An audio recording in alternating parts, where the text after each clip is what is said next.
como devem ter percebido, o interesse deste texto para mim é que desenvolvia um pouco as ideias do anterior, ainda que o anterior fosse muito situado na análise textual do Platão, transpondo, digamos assim, o mesmo problema para as questões mais contemporâneas.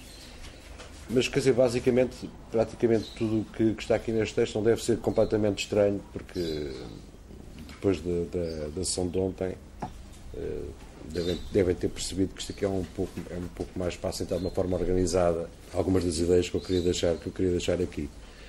Portanto, se tiverem alguma questão a propósito do que aí está, é óbvio que nós não vamos ter mais tempo.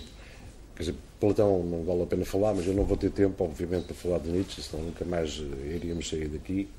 Era mais importante, digamos assim, que nos pudéssemos debruçar sobre alguma tese que possa ainda fazer alguma confusão. Desde que não me peçam para falar muito do Nietzsche, estamos à vontade, porque senão então esta sessão estourava no instante e não íamos a alguns pontos que eu ainda queria tocar. Portanto, têm a palavra, dúvidas, questões.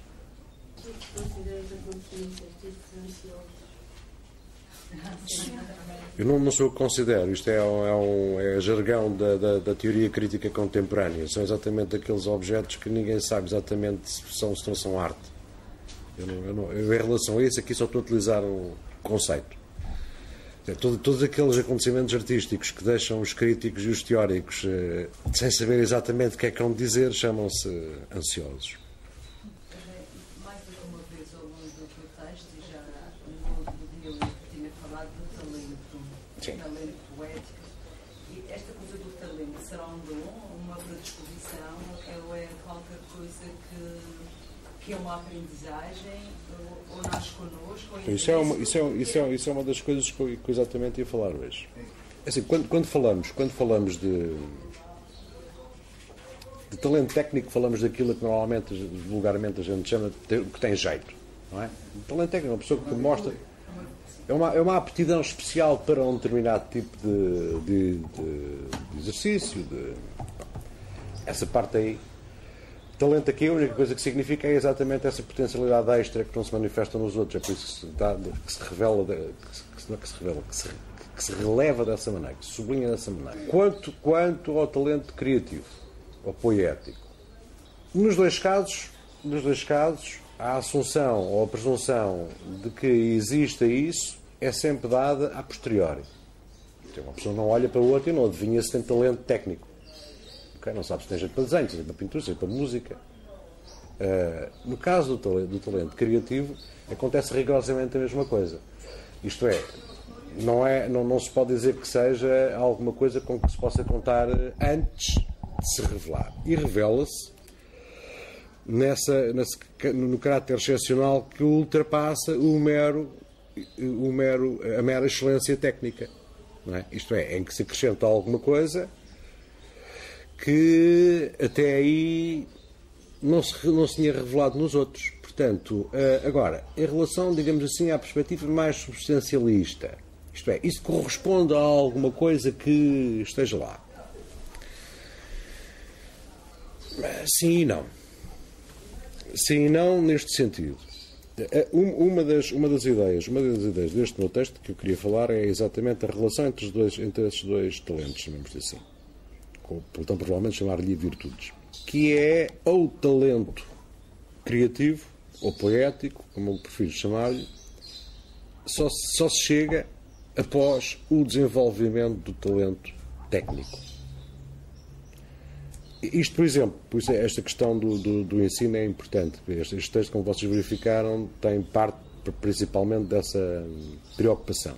No ensino, há muitas pessoas que hoje em dia, cada vez mais, parece que pretendem prescindir do desenvolvimento das qualidades técnicas específicas de qualquer gramática.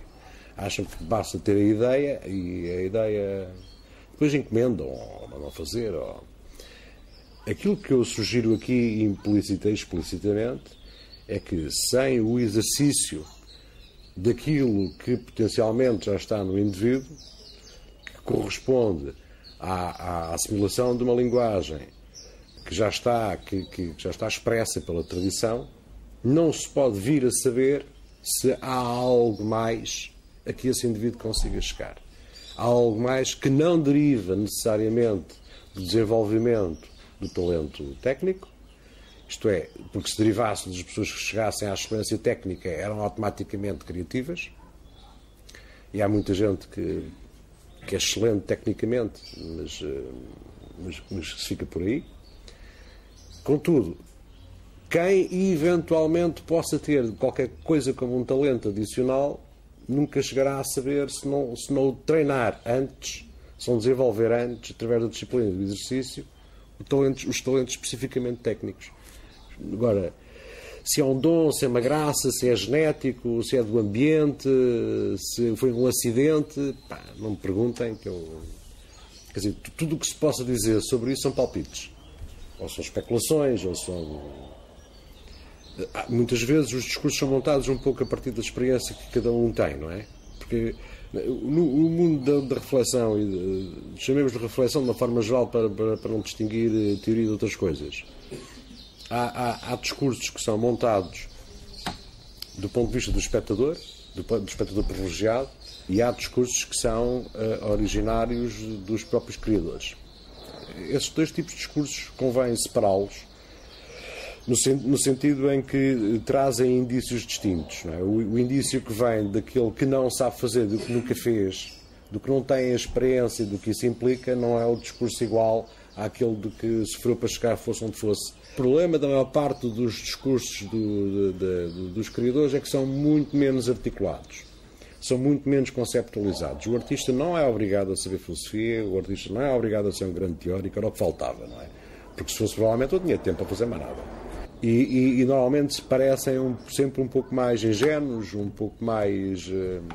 muitas vezes evocam as referências que para eles fazem mais sentido, que não é evidente, mas evocam, por exemplo, coisas como isto é, ou é a sorte, ou isto é um dom, eu sou escolhido, eu sou processo pela obra, que são tudo, como é que eu ia dizer, expressões válidas e legítimas, mas que têm apenas o senão de esclarecerem pouco quem está a querer saber, como o Platão dizia, os livros não respondem, não é? Estes discursos não respondem, mas também responde pouco uma pessoa que tem uma linguagem mais intuitiva, mais primária, mais espontânea, menos mediada, menos culta no sentido da erudição teórica ou académica, mas que não deixam de ser autênticos por isso. Agora, criam de facto alguma confusão, não é?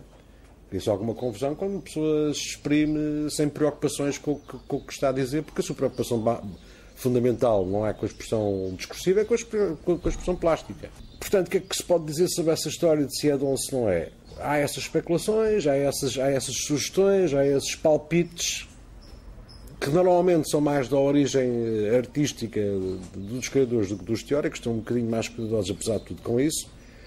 Mas de facto, quer dizer, não se pode decidir, não se sabe. Não... Há uma coisa que se sabe, creio eu. Assim como o jeito para a música, para a pintura, não se ensina, se existe, treina-se.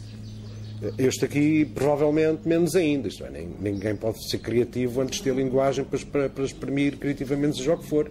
Eu acho que isto é relativamente pacífico, não é? Portanto, não me parece que alguém possa acreditar que é capaz de fazer coisas extraordinárias porque tem um talento poético. Ninguém nasce com o poder da criação. Não é? Isso não existe. Eu costumo fazer uma distinção que é um pouco, às vezes confundo mais do que ajuda, mas há uma diferença de facto entre criatividade e criação. Criativos somos todos. A humanidade é criativa, no sentido de resolver problemas de uma forma inédita. Basta olhar para a publicidade para saber o que é ser criativo, não é? Aquilo é absolutamente inesgotável. É criativo até... Aliás, essa criatividade é um pouco, inclusivamente, uma forma de nós podermos qualificar toda aquela produção plástica que deriva exatamente daquilo que eu vos dizia, da composição, da hibridação e da misturagem que é possível fazer com o que há a priori. Isso é uma forma de criatividade. A criação, que eu aqui poderia, digamos assim, claro, fazer derivar imediatamente dessa história do desenvolvimento do talento poético, de facto, do ponto de vista subjetivo, aquilo que eu vos posso dizer é que cada um deve pensar de si que tenta ser criador, mas quem decide se alguém é criador são os outros. Eu posso dizer que aquele indivíduo é um criador porque eu não sou ele. Portanto, nós próprios não devemos criar a ilusão de que somos, seja o que for. Eu acho que é a premissa máxima em relação a isso. Não devemos ter sequer essa preocupação. Não deve fazer parte do universo das nossas referências. Sou ou não sou criador. Gostaríamos muito que alguém com muitas qualidades pudesse dizer que sim. Esta distinção para pessoas com alguma cultura adicional e outras referências ajuda e é suficiente. Para algumas outras, de certa maneira, a criação é uma espécie de... É um pouco como a história da complexificação da consciência. É um pouco como se a criação fosse uma criatividade muitíssimo complexa. Mais complexo, é criador. Não é assim. Por mais complexo seja a criatividade, não deixa de ser criatividade. Há um salto quântico, digamos assim, entre ser criativo e ser criador. Há alguma coisa que se acrescenta que não deriva do talento técnico. Não deriva da excelência. Não se consegue sem essa excelência. É a mesma coisa que dizer que a excelência técnica é uma condição necessária, mas não é suficiente. Nunca é suficiente. Portanto, não sendo suficiente, não podemos nunca nós próprios saber se estamos ou não estamos a passar. Não é? Porque, basicamente, do ponto de vista de quem faz, o simples domínio técnico excelente é o mínimo com que nós podemos contar. Não sei se se pode dizer mais sobre isto assim de uma forma séria, não é? Sem entrar em misticismos e dons e graças ou sortes. Ou... Outra questão. Torça. Quantas mais, melhor. Disse, não desistes, eu escrevi, a criação não é objetivo. Eu disse isso. Em que contexto? Não sei o que é que isso quer dizer, pode querer dizer muita coisa. Pois, eu escrevi que a criação não é objetiva. Estava a falar do desejo. A transformação em si de si é orientada por um desejo. E depois, nessa sequência... Não, devo ter dito subjetiva. Pois é que depois eu escrevi, mas também não é uma criação de uma subjetividade interior. Pois, sim. E fiquei com esta dúvida, era para perguntar. Não é objetivo, nem sequer. Nem estou a ver que sentido é que possa ter. Até pus um ponto de interrogação, mas está bem. Pronto, já está esclarecido. Se disse, arrependo-me já. Foi um lapso.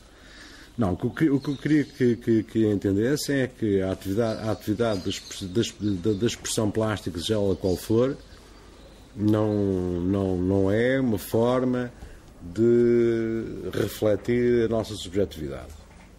Ou pelo menos não tem que ser necessariamente. Não quer dizer que não possa ocorrer,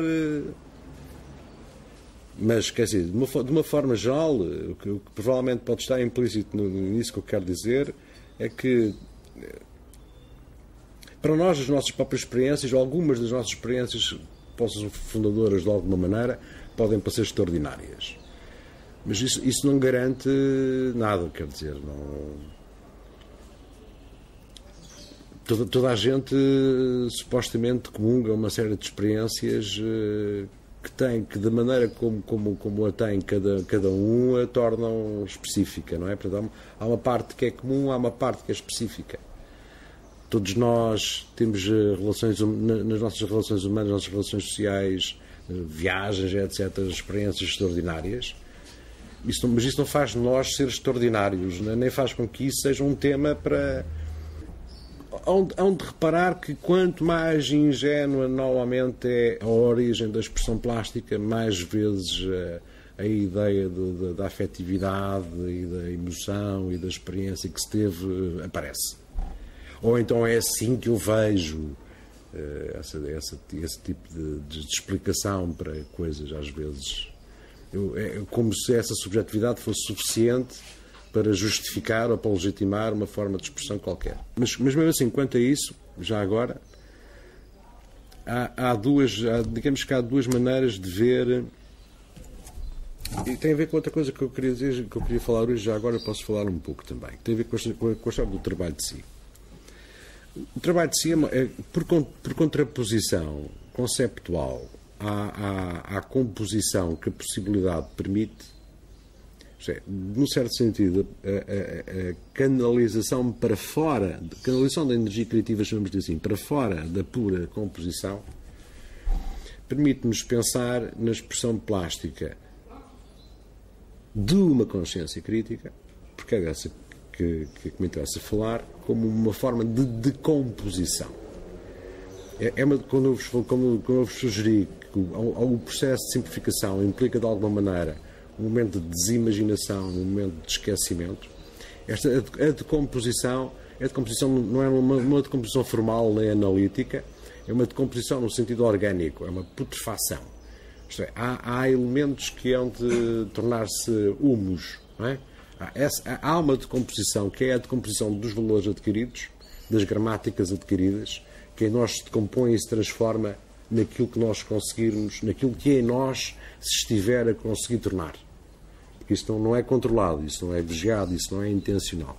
Essa decomposição leva-nos muitas vezes para lá do nível sintático convencional. O que é que eu quero dizer com isto?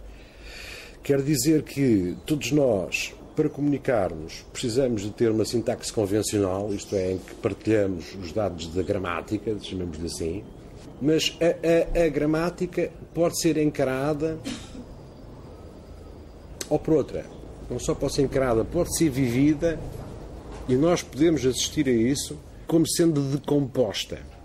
E há algumas figuras que são um pouco exemplo da decomposição da gramática, de que, inclusive, alguns teóricos se socorrem. O caso de Deleuze, por exemplo, o caso de Blanchot, que é, se pensarem na loucura,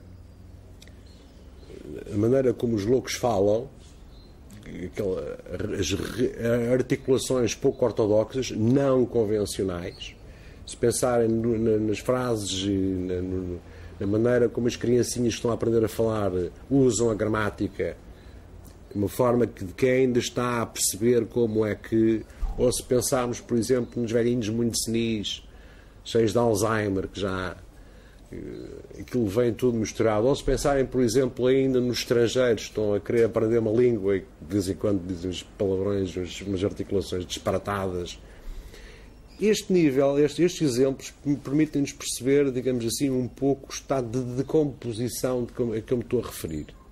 Isto é, há um momento, por exaustão de exercício, por exaustão de aprendizagem, por hiperdominação das gramáticas, em que elas, no processo de simplificação, se decompõem de uma forma específica, de acordo com cada um. Não é só do ponto de vista da gramática, é mesmo do ponto de vista da perspectiva. Isto é, um determinado domínio da gramática constrói para nós uma perspectiva, um ponto de vista sobre as coisas, não é? Podemos falar do ponto de vista do louco, do ponto de vista do alucinado, do ponto de vista do... Ok? E esse humus, digamos assim, essa espécie de sedimentação louca das gramáticas permitirá, eventualmente, qualquer coisa, não é? Se pensarmos, por exemplo, em episódios nos sonhos que se ligam sem conexão... Essa também, outra boa ideia. Toda a realidade onírica, próximo do inconsciente, ou também, se quiserem... O sensível não está... Estamos a dormir, não é? Sim, mas se quiserem também, os estados alterados de consciência, por exemplo, também são ótimos para isso.